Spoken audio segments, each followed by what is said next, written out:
King German is called a Bogomilist king, though nobody knows who in the court made that decision for him. On the 4th of May 1407, a multitude of ships carrying an even greater number of soldiers landed in Brittany, occupying it as their own land. It was the new August Federation, headed by the estranged Euskaran Mansa Tunca.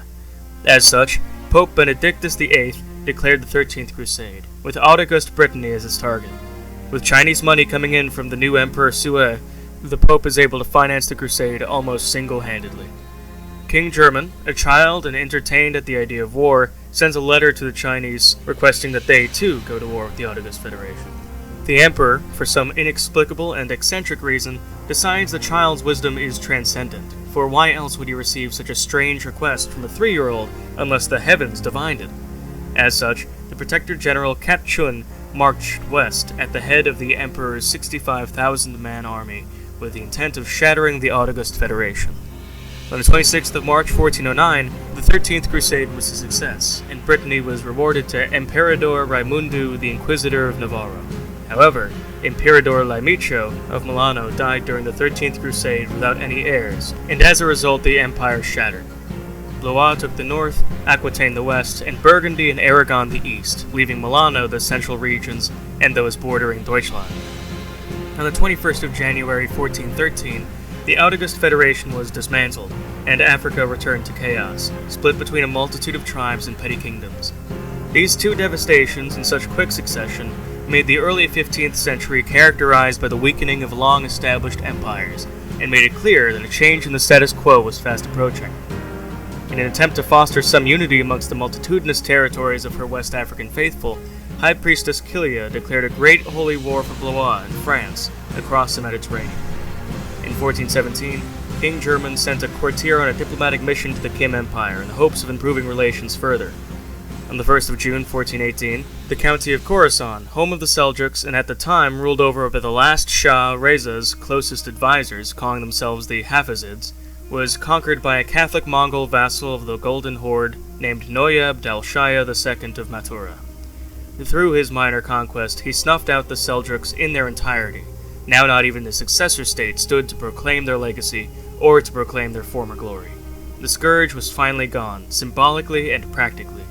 Upon hearing this, Basilius Nikephoros the Evil of Armeniakan called for a week of celebration across the empire, knowing how those Turkish hordes had driven his forefathers to the brink of death more than once, and appreciating what their fall truly meant.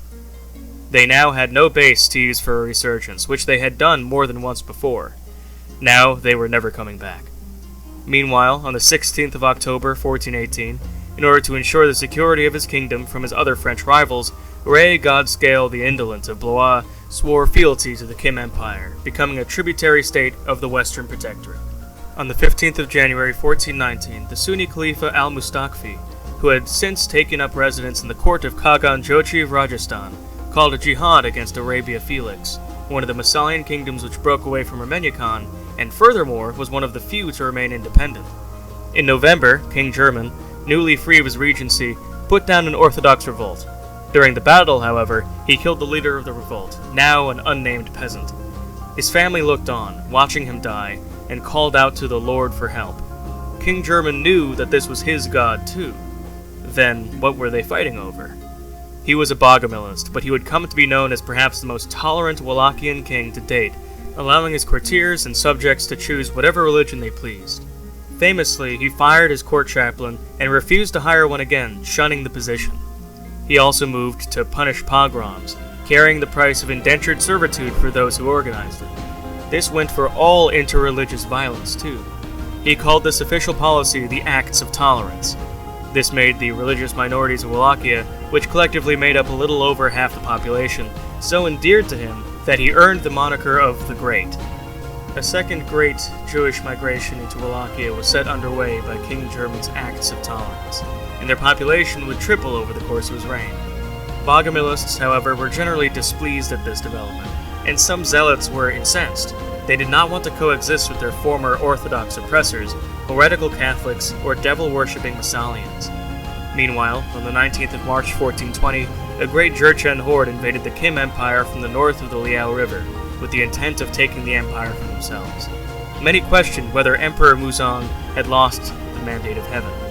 In May, Turkestan declared itself an empire under its Catholic Khagan Temur Diavand. A Serb, he took his new status at the helm of over 20,000 soldiers. In 1421, the West Africans finally gave up on their most recent holy war, going back into their disunited condition to fight amongst themselves. In 1422, the jihad against Arabia Felix was successful, but the kingdom was invaded and annexed by Armenia Khan shortly thereafter. On the 30th of June 1422, King German the Great fell to his death from his balcony at the age of 18. His assassin escaped, and he was likely pushed, perhaps by a Bogomilist zealot. He would be remembered as being centuries ahead of his time, future liberals and moderates honoring and emulating his legacy. Leaving behind no children, King German was succeeded by Queen Gorgo, who ascended to the throne at the age of 68. She was the daughter of King German's great-grandfather, King Joseph. However, she died a week later, and with her death, the house of Zenon had run out of legitimate heirs, thus ending the Zenon dynasty. As such, on the 6th of July 1422, King Sebastian ben Leonard ascended to the throne at the age of 23, beginning the ben Leonard dynasty of Wallachia. He was a smart, bookish king, and as such spent a great deal of time enjoying the libraries and churches of Targovishte. In December, the Golden Horde launched a full-scale invasion of Rajasthan, and it was so overwhelming and unrelenting with a 100,000-man army that Khagan Jochi Kajugan had no choice but to surrender. He killed himself by drowning in the Gulf of Khambhat. This left his 4-year-old boy, Khagan Kubilai II, to rule the last independent Muslim realm in the known world. As such, Rajasthan found itself in much the same position as the Seljuks had only a few years prior. In 1423, King Sebastian began to gain a great deal of weight very quickly, and refused to listen to the advices of his courtiers, worried for his health. He grew a great big beard and let his hair get shaggy and long, looking more like a barbarian than a king. To the east, on the 21st of October 1424, the Jurchens stood triumphant over the Kim Empire, installing a new emperor after the decisive battle near Guangzhou. As Emperor Wendi Henjianzu began the Ha Empire, the Western Protectorate shed all of its tributaries in order for a clean diplomatic slate to be achieved, and to cut administrative costs after the war. So, on the 1st of November 1424, the status pontificus was released from its 84-year-long Oriental oak under the Kim Empire. Catholics everywhere celebrated, and Pope Ioannis XII gave praise to God for the rest of the week, only ceasing his worship when he passed out from exhaustion. Their humiliation was over, and the status pontificus was free and stable once more.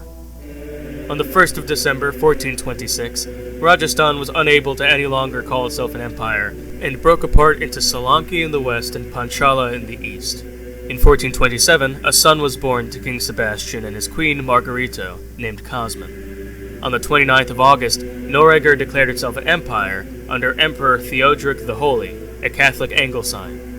Around 1429, courtiers began to call King Sebastian Kira, which means peaceful or calm in Norwegian, for his easygoing and generally delightful disposition. On the 7th of November, 1431, the Golden Horde under Khan Megatu the Blessed conquered Panchala and laid claim to all India. This made the northernmost holding of the Golden Horde in Suomi and the southernmost in Sri Lanka. Truly massive, and leaving only 3 one-county states that were still independent and Muslim: Solanki, the Kabbalid Shahdam, and the Bori, who were Maddites, heretics of the common Sunni Islam. A dark state of affairs for the Muslim world. Indeed, it seemed like their last hope had crumbled, folding under Mongol pressure within a year. It was not likely that the Muslim world would recover from such a blow. In 1434, the Empire of Turkestan relinquished its imperial status, unable to maintain it. On the 15th of August, 1437, the wealthy Duke of Tolosa, Rey Raimundo de Trians, exploded onto the scene of history, winning his war for independence from the status pontificus and conquering Aquitaine. By this time, he also went to war with Navarra as soon as he established his kingdom, a shocking development for Europe, to be certain. In October, Tolosa would declare itself an empire, with Emperador Raimundo at its head. On the 8th of July, 1441, Pope Ioannis XII declared the 14th Crusade, targeting Songhay, the most powerful of the new African kingdoms that had conquered Crusader Ragadu some time before. On the 12th of February, 1442, the Ha Empire, with its affairs in order, had begun to project its power, beginning by forcing Khan Temur II of Turkestan into tributary status. on the 26th of October 1443, despite the rule of King Sebastian Kira being characterized by normality, peace, and general uneventfulness, or perhaps because of those things, he perished in a carriage accident at the age of 44. Evidence was later found that he was more than likely killed by a member of the royal court. His eldest son, Robert, inherited the throne at the age of 23. A capable and driven man, King Robert was destined for continued stability and prosperity.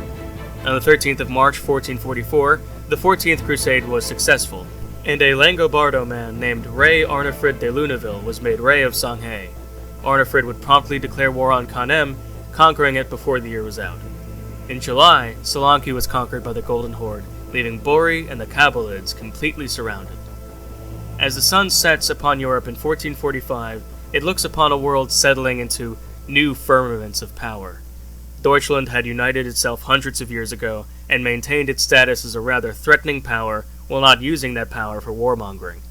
Wallachia had gone through regular intervals of great prosperity and almost complete ruin, and found itself cresting high at that point, with a good king and stable conditions surrounding it.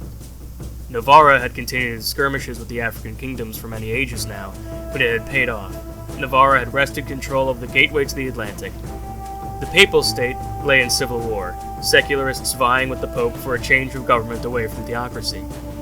Armeniakan and the Golden Horde maintained their rivalry, at 1445 equally matched with each other.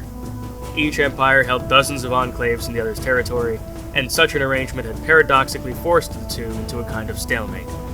Scandinavia was shattered, as well as the British Isles, but broken France was quickly being taken up by the new empire of Tolosa. Europeans had penetrated even past the Sahara, winning Sanghay in the 14th Crusade. This left Bambouk, populated by Bantus and West African faithful, isolated in their own homeland. Still, they fared better than Islam did. Once poised at the top of the world, their faith is now a chapter in the history books. Only 2 single counties still self-governing Muslim states. Would Islam be snuffed out as a political power in the coming decades like Zoroastrianism had been? Or would it resurge like the Massalian heresy of East Syriac Christianity, now a major faith? Whatever the future holds for the known world, every king and every peasant can feel change in the air, can sense the winds of change on their way. As King Robert lays down to sleep that night, he would be beset with dreams and nightmares so fantastic and multitudinous that he thought himself dead in his sleep. Premonitions of innovations and atrocities, triumphs and tragedies, milk and honey followed by ashes and then by blood. He knew not what else to do than to tell the chronicler in a cold sweat what his visions were. He could do nothing else but write them down.